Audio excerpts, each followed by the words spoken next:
ආයිබෝන් මේනු ඇකඩමි YouTube channel එකට ඔයගොල්ලන් අදත් ආදරයෙන් පිළිගන්නවා.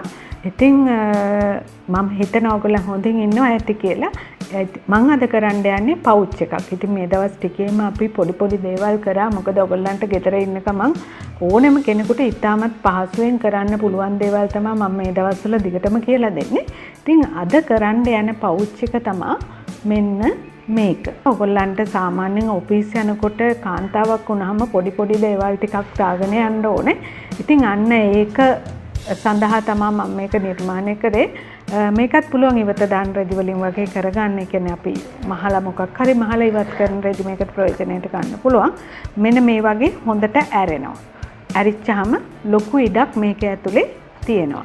ඉතින් ඒ වගේම දෙයක් පහසුවෙන් ගන්න. ඒ කියන්නේ දැන් මෙහෙම සම්පූර්ණයෙන්ම මේ ෆේස් එක අපිට මෙහෙම ඇතුළෙනු දැක ගන්න පුළුවන්. ඉතින් මේක තමයි අද අපි හදන්න යන්නේ. ඇත්තටම මේක ඔයගොල්ලන්ට ලොකු හෑන්ඩ් බෑග් එකක් එක්ක උනත් gift එකක් විදිහට දෙන්න පුළුවන් දෙයක්. මොකද ලොකු රෙදි ප්‍රමාණයක් යන්නේ. ඒ වගේම පැච්ච් ක්‍රමයට කෑලි එකට මූට්ටු කරලා උනත් මේ බෑග් එක හදා ගන්න පුළුවන්. ඉතින් අපි බලමු මේකේ බ්ලොක් එක හදාගන්නේ කොහොමද කියන එක. ඉතින් අපි බෑග් එක බැලුවා. දැන් අපි බලමු බ්ලොක් එක මොකක්ද කියන එක. මේකටත් එක කොටසයි එන්නේ.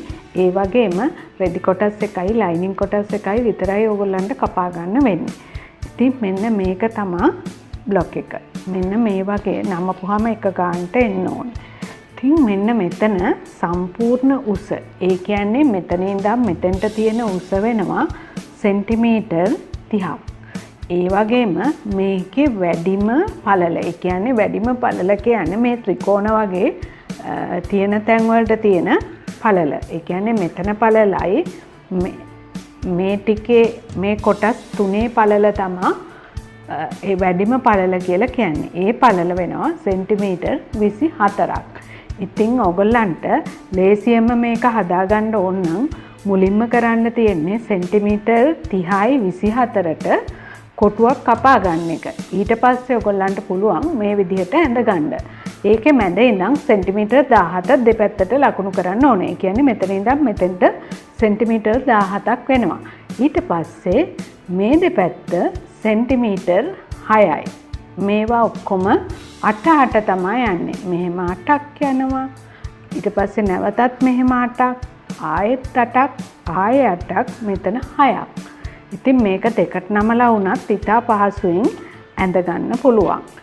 මෙන්න මේ ටික අපිට සෙන්ටිමීටර් 30ක් ගත්තොත්, ඒ කියන්නේ 30ක් උසට 24කට මේ කාඩ්බෝඩ් එකක් හරි කොලයක් හරි කපා ගත්තොත් ඔයගොල්ලන්ට ඒකේ මැදට සෙන්ටිමීටර් 17ක් අපිට ටේප් එකෙන් අරගෙන ඒක මැදට තියලා 17 දෙකට නමගෙන ඒක මැදට තියලා මේ දෙපැත්ත මාක් කරගන්න පුළුවන්. එතකොට මෙන්න මෙතන සෙන්ටිමීටර් 17ක් එනවා. ඊට පස්සේ මේ පැත්තට 6යි, මෙතන 8යි, නැවතත් මෙතන 8යි. මේක දෙකට නමලා කපා ගත්තොත් ඔයගොල්ලන්ට මෙන්න මේ වගේ බ්ලොක් එකක් ලේසියෙන් හදා ගන්න පුළුවන්. ඉතින් මේකෙන් ඊළඟට අපි කපා ගන්න ඕනේ මේ වගේ රෙදි කොටස් එකක්. ඉතින් මම මෙන්න මේ වගේ ඩිසයින් එකක් තියෙන රෙද්දකින් කපාගෙන තියෙනවා. ඒ වගේම ලයිනින් කොටස් එකක් මේ වගේ කපාගෙන තියෙනවා. ඉතින් මේ ලයිනින් වලට ඔයගොල්ලන්ට පුළුවන් ඇත්තටම ටැපට වගේ waterproof material එකක් ගන්න. මොකද හේතුව මම මේක කිව්වේ පවුච් එකක් විදිහට පාවිච්චි කරනවා කියලා. ඒ කියන්නේ දිනදා ඔයගොල්ලන්ගේ හෑන්ඩ් බෑග් එකට දාගෙන යන්න පවුච් එකක් විදිහට මේක පාවිච්චි කරන්න පුළුවන්. ඒ කියන්නේ තමන්ගේ පර්සනල් යූස් කරන බඩු ටික, ඒ වගේම මේකප් බඩු ටික, ඒ වගේම පනාවක් වගේ ඒ වගේ සාමාන්‍ය පොඩි ලේඩි කෙනෙක් වුණාම පොඩි වැඩට යනකොටත් චූටි බඩු ටිකක් අරන් යනවා. ඉතින් මේක හෑන්ඩ් බෑග් එකේ හැමතැනම දාගෙන යනවට වැඩිය හොඳයි මේ වගේ පවුච් එක දාගෙන යන එක. මීට අමතරව අපිට නම්බර 5 ෂේප් එකක් තමයි ඕනේ කරන්නේ. මේ වගේ හෙඩ් එකකුත් ඕනේ කරනවා. ඉතින් මෙන්න මේ බඩු ටික එකතු කරගෙන අපි බලමු මේ බෑග් එක එහෙම නැත්නම් මේ පවුච් එක මහගන්නේ කොහොමද කියලා. අපි මුලින්ම කරන්නේ මේ මැටීරියල් එකේ, ඒ කියන්නේ අපි පාවිච්චි කරන්න හොඳ පැත්තට ගන්න මැටීරියල් එකේ හොඳ පැත්තට අපි මෙන්න මේ විදියට ෂිප් එක තියාගත්තා. ඒක උඩින් අපි තියාගන්නවා මෙන්න මේ ලයිනින් එක. මේ ලයිනින් එක මෙහෙම තියාගෙන අපි මෙන්න මේ විදිහට මහන්න පටන් ගන්නවා. මෙතෙන්දී අපි නීඩල් එක ඇනිලා තියෙද්දි මෙහෙම හරවන්න ඕනේ.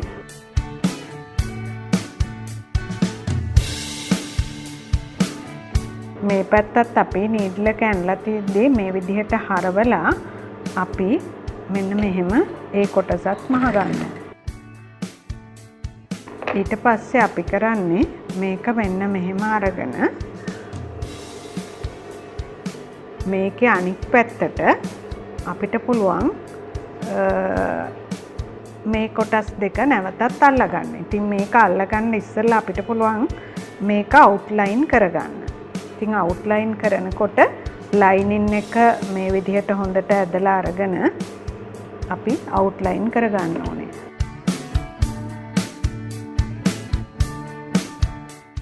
දැන් මම ඊළඟ කොටසත් මේ වගේ මේ විදිහට තියාගන්නවා. ඉතින් මතක තියාගන්න හරියටම මේ ගාන්ට අල්ලලා හරි ගාන්ට ඉස්සරලා එක තිබ්බ ගාන්ටම මේ කොටස් ටික තියාගන්න අමතක කරන්න එපා. මේ පැත්තෙන් අරගෙන අපි ලයිනින් කොටසත් මේ විදිහටම තියාගන්නවා.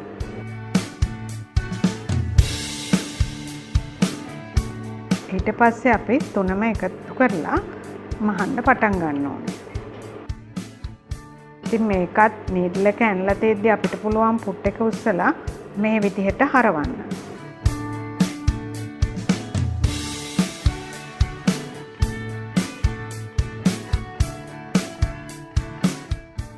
දැන් අපි මේකෙත් අවුට්ලයින් කරගන්න ඕනේ. ඉතින් අවුට්ලයින් කරගන්න ලේසි ක්‍රමයක් තමයි අපිට ෂිපර් එක මේ විදිහට ගලව ගන්න එක.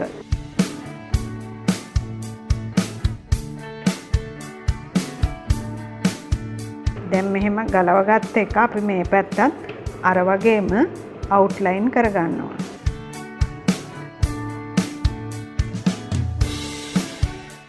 මෙන්න මේ විදිහට තමයි අපි හදාගත්ත කොටස තියෙන්නේ. ඉතින් දැන් අපි කරන්න තියෙන්නේ මේ දෙක එකතු කරලා මේ ෂිප් හෙඩ් එක දාගන්න එක. ඉතින් ඔයගොල්ලන් අලුතෙන්ම මේ පාඩම් බලනවා නම් මේනෝ ඇකඩමි YouTube channel එකේ පරණ පාඩම් වල ෂිප් එක දාගන්න විදිය තියෙනවා. ඉතින් ඔයගොල්ලන්ට ඒක බලා ගන්න පුළුවන්. ඉතින් මෙහෙම දාගත්තට අපිට එකපාරම මේක ඉවර වෙන්නේ නැහැ. මේ විදිහට අපිට මේ පැත්තෙන් ඇදලා අරගෙන නැවත වතාවක් එක පැත්තකින් දාගන්න වෙනවා. ඒකට හේතුව තමයි අපි දැන් මහනකොට මේ දෙපැත්ත අහු වෙනවා. ඒ නිසා අපිට හෙඩ් එක මෙන්න මේ හරියේ තියෙන්න ඕනේ.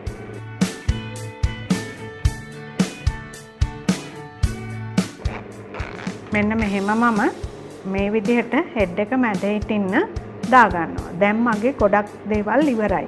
මම දෙපැත්ත අවුට්ලයින් කරගෙන තියෙන්නේ. දැන් හෙඩ් එකත් මැදට අරන් තියෙනවා. දැන් මම මේක මේ විදිහට අනිත් පැත්ත හරව ගන්නවා. දැන් මම මේ කොටස මෙන්න මේ මුල්ල කොටසට තියෙනවා. මෙතෙන්ට තියෙනවා. හරියටම මේ විදිහට තියාගන්න. තියාගෙන මේ කොටස් ටික අපි ඒ තියෙන ගාන්ටම මහ ගන්න ඕනේ. ඉතින් මතක තියාගන්න හරියටම මේ ෂිප් එකේ මැද මෙන්න මේකේ මුල්ලට තියාගන්න. ඉතින් ඒකට තව දෙයක් තමයි අපිට පුළුවන් මේ ෂිපර් එක ගාන්ට කපාගෙන ඉන්න. ඒකත් අපිට පහසුවක් වෙනවා මෙතෙන්ට හරියටම මේක තියාගන්න.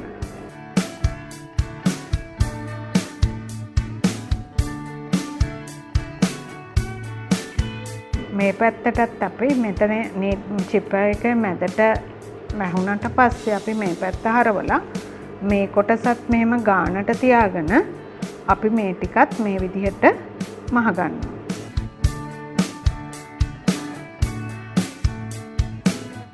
දැන් අපි මේ පැත්තත් අරගෙන මේකෙත් අපි වැඩි කොටස් මේ වගේ මුලින්ම කපලා අයින් කර ගන්නවා. ඊට පස්සේ මේ ෂිපර් එකේ මැද හරියටම මේතන මේ ත්‍රිකෝණේ වගේ තියෙන එකේ මැදට තියලා අපි මෙන්න මේ විදිහට මේකත් මුට්ටු කරගන්නවා. ඊට පස්සේ අපි ඉන්දිකට්ට ඇනලා තියෙද්දි මේ පැත්ත හරවලා මේ කොටසත් ගානට හදලා තියලා අනිත් පැත්තට මහ ගන්නවා. ඉතින් මම දැන් මාගෙන ඉවරයි. මම දැන් කරන්නේ මේකේ අනවශ්‍ය නූල් ටික කපලා ඉවත් කරගන්න එක. ඉතින් ඔයගොල්ලන් මතක තියාගන්න ඕනේ දෙයක් තමයි මේවා මේ විදිහට තියන්නේ අනිවාර්යයෙන්ම මේවට පයිපින් අල්ල ගන්න ඕනේ. ඉතින් ලේසියෙන් පයිපින් ගහන විදිහත් මම මීට ඉස්සරලා මේ channel එකේ කරලා තියෙනවා.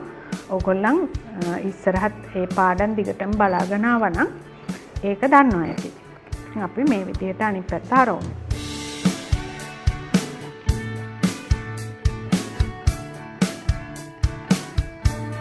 ඉතින් මෙන්න මේක තමයි දැන් මහලා ඉවර කරපු පුංචි පවුච් එක. මේක මම ඉස්සරලත් ඔයගොල්ලන්ට අරලා පෙන්නුවා. ඉතින් මේකේ ප්‍රයෝජන ටිකත් මම ඔයගොල්ලන්ට කිව්වා. මම හිතනවා ඔයගොල්ලන්ට මේකෙන් ප්‍රයෝජනයක් ගන්න පුළුවන් වෙයි කියලා. ඔයගොල්ලන් මේක මහලා බලයි කියලා මම විශ්වාස කරනවා. ඉතින් ඇත්තටම මේනෝ ඇකඩමි YouTube channel එක subscribe කරන්න ඔයගොල්ලන් අමතක කරන්න එපා. ඒ වගේම bell icon එකත් click කරන්න. ඒකේ all කියන button එක click කරොත් ඔයගොල්ලන්ට මම දාන හැම program එකක්ම එවලෙම ළඟට ගෙන්න ගන්න පුළුවන්. ඒ වගේම මේනෝ ඇකඩමි Facebook fan page එකටත් log වෙන්න. ඔයගොල්ලන්ට තියෙන ප්‍රශ්න මොනවා හරි තියෙනවා නම් ඒකේ කමෙන්ට් කරන්න. මම ඉදිරියට කරගෙන යන්න ඕනේ කොහොමද කියන එකත් ඔයගොල්ලන් ඒකේ සඳහන් කරොත් මට ඒක ලොකු උදව්වක් වෙනවා. ඉතින් ඔයගොල්ලන්ටත් උදව්වක් ගන්න මොනවා හරි බලා ගන්න ඕන නම් මගේ වෙබ්සයිට් එකටත් log වෙන්න පුළුවන් www.menufab.lk. ඉතින් මේ වෙබ්සයිට් එකටත් log වෙලා බලන්න. ඔයගොල්ලන්ට කිසියම් දෙයක් ඒකනොත් ගන්න පුළුවන් වෙයි. ඉතින් මෙතෙක් වෙලා මගේ වීඩියෝ එක බලාගෙන හිටියට මම ඔයගොල්ලන්ට බොහොමත් ස්තුතියි කියනවා. ඉතින් තවත් දවසක මේ වගේ අලුත් පාඩමකින් හමු වෙනතුරු ඕගොල්ලන්ට සුබම සුබ දවසක් කියලා ප්‍රාර්ථනා කරනවා. ඒ වගේම මේ දවස්වල පරිස්සමෙන් ඉන්න.